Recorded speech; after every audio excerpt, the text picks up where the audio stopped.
Hello. I'm very happy to be with you today when we're going to explore a tragic story, but one that's got a very happy ending. It relates to a situation where a father is absent from the story, and so he can offer no support or help to his wife or indeed his son. But Jesus takes the place of the father, the absent father, and brings transformation and hope. And he hasn't changed. So let's read the story, and my wife Judy will do this. Good morning, everyone. I'm going to be reading from Luke chapter 7, verses 11 to 16. Jesus went into a village called Nain, and many of his disciples went with him, and a large crowd. And when he came near the gates of the village, a dead man was being carried out, the only son of his mother, and she was a widow. And a large crowd from the village was with her. And when the Lord saw her, he had compassion on her, and said to her, "Do not weep." Then Jesus came and touched the open coffin, and those who carried him stood still. And Jesus said, "Young man, I say to you, arise." So he who was dead sat up and began to speak, and Jesus presented him to his mother. Then awe came upon all, and they glorified God, saying, "A great prophet has risen up amongst us, and God has visited his people." Thanks, Judy. So who's recording this story? And why did he record it in the first place? Well, it's Luke.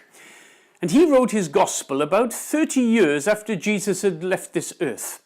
And he's writing mainly to non-Jewish people, people who are aware of many gods, but they don't expect anything good from them.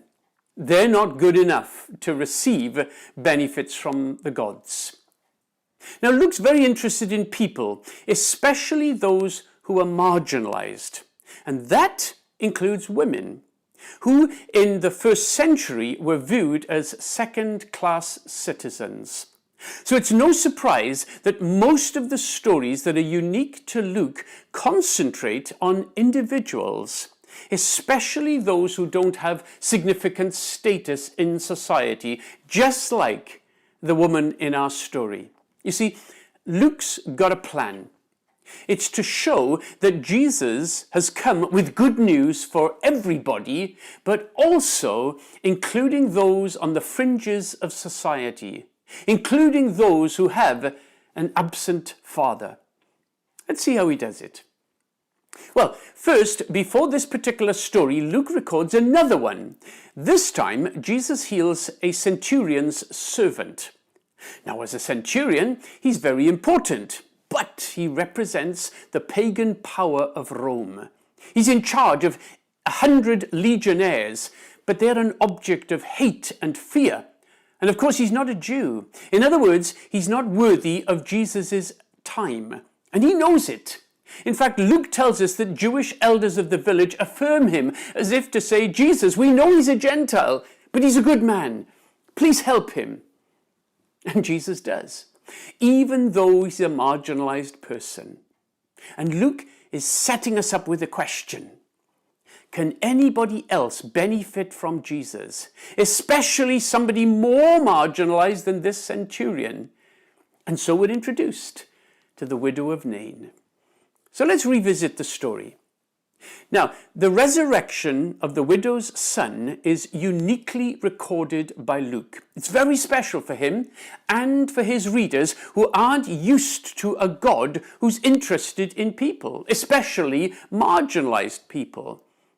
But also, this is different to the previous story, because the widow's son isn't dying like the centurion's servant. No, he's dead. And Jesus has never done this before in Luke. Oh, he's healed a leper and a paralyzed man and the centurion's servant who was dying, but this widow's son is dead. And Jesus has never done this before. It's a big ask. Can he do it? But then why is the name of the village mentioned? It's not often mentioned when Jesus goes to different places. This time it is. It's Nain. Now, interestingly, Nain is a Hebrew word and it means beauty or lovely or green pastures. It represents a pleasant place. Really? In these circumstances of death and despondency? Also, it's not an important place. In fact, Jesus only goes here once. But why go at all? You see, so much has already happened in the place that Luke has mentioned before, Capernaum. Lots of miracles had happened in Capernaum. A demonized man was transformed. Peter's mother-in-law was healed. The centurion's servant was healed. Jesus had healed other people in Capernaum. He'd healed the son of an official in the king's court. It was in Capernaum that Jesus had enabled his disciples to catch fish miraculously. Capernaum was the place to get healed.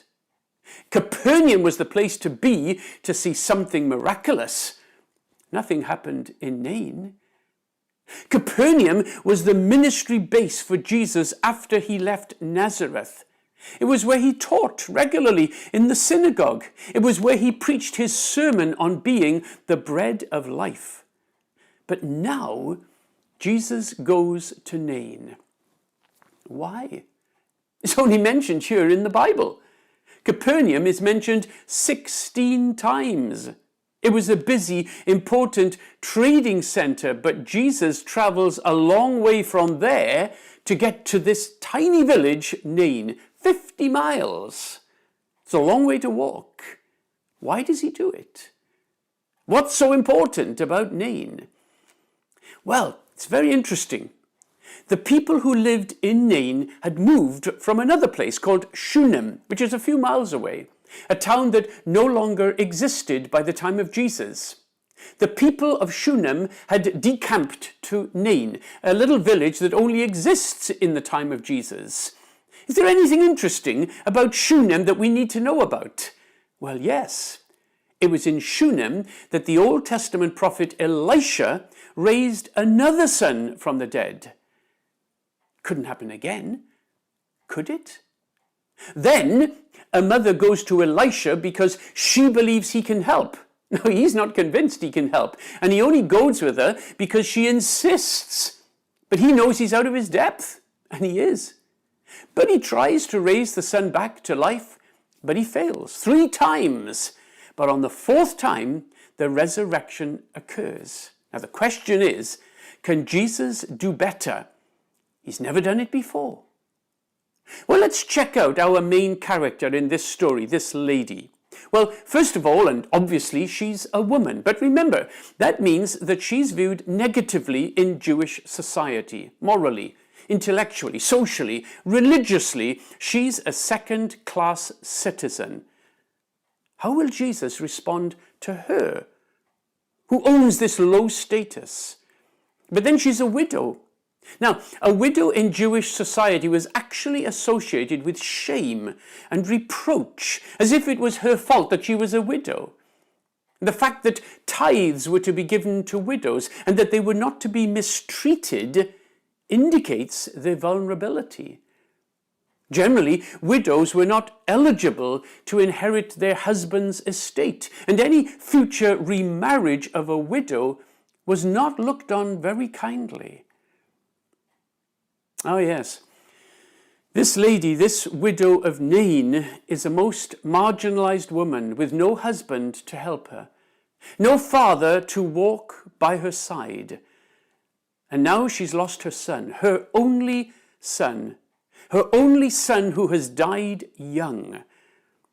She's already lost her husband, and now she's lost her only son. And no father holds her hand.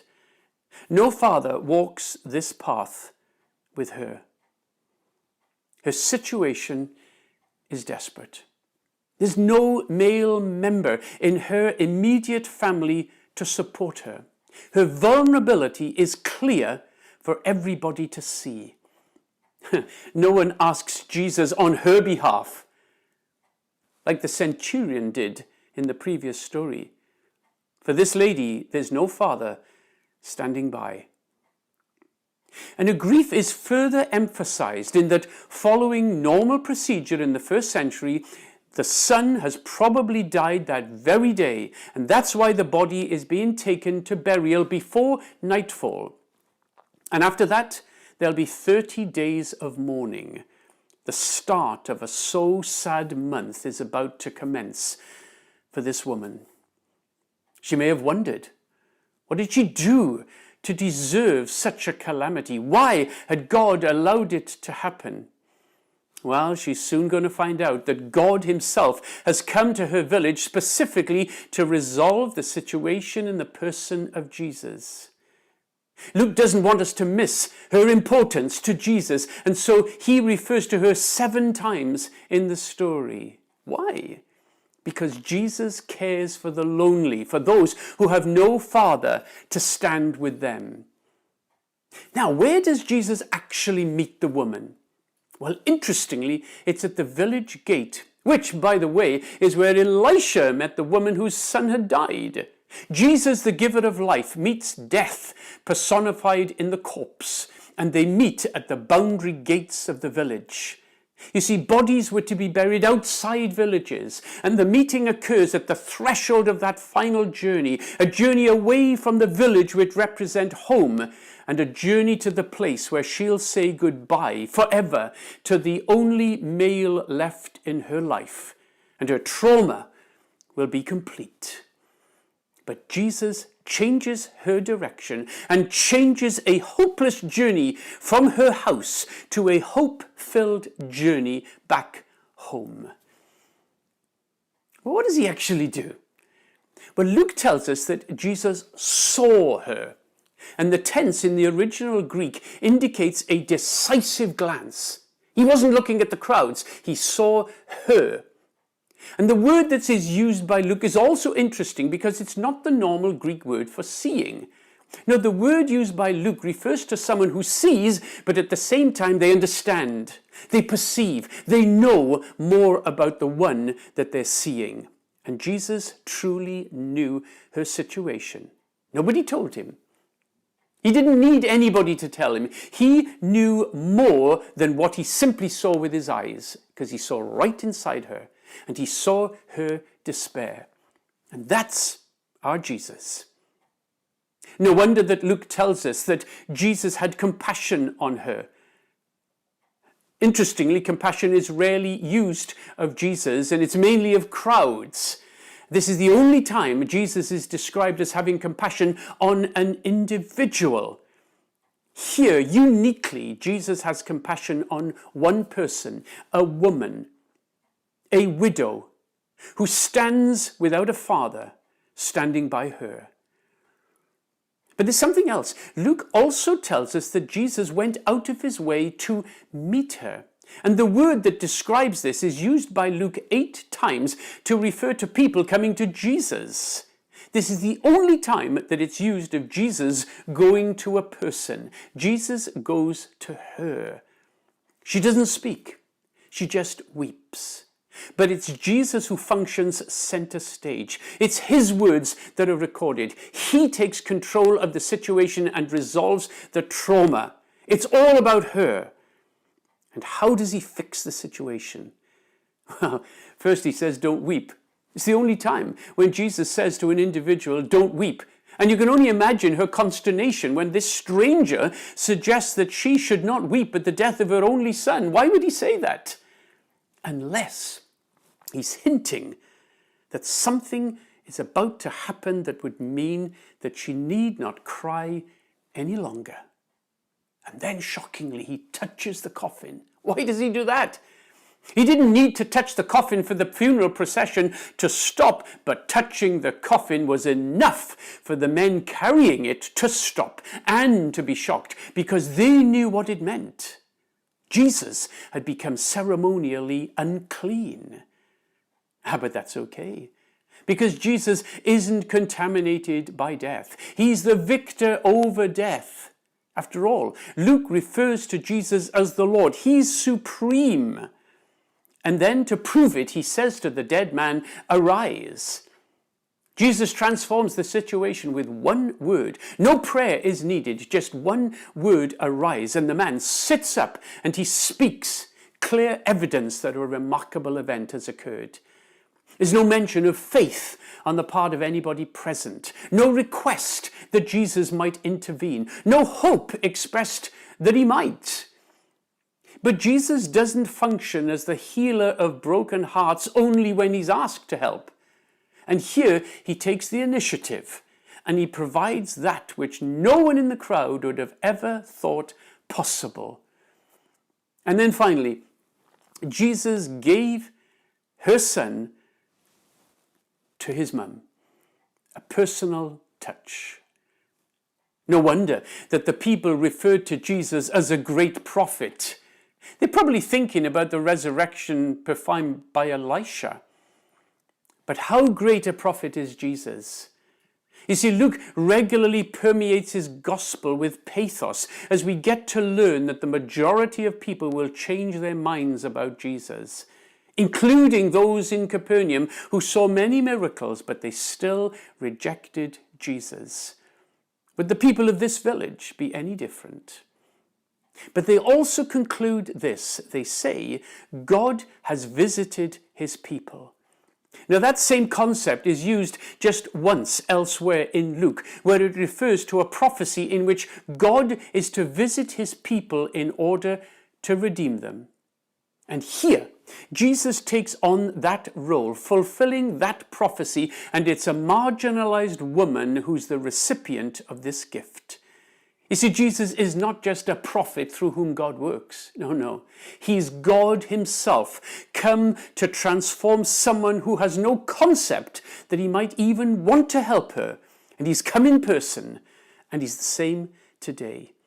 Jesus, the Prince of Life, travels 50 miles to a marginalized woman whose life has been robbed of everyone worthwhile, her son and his father.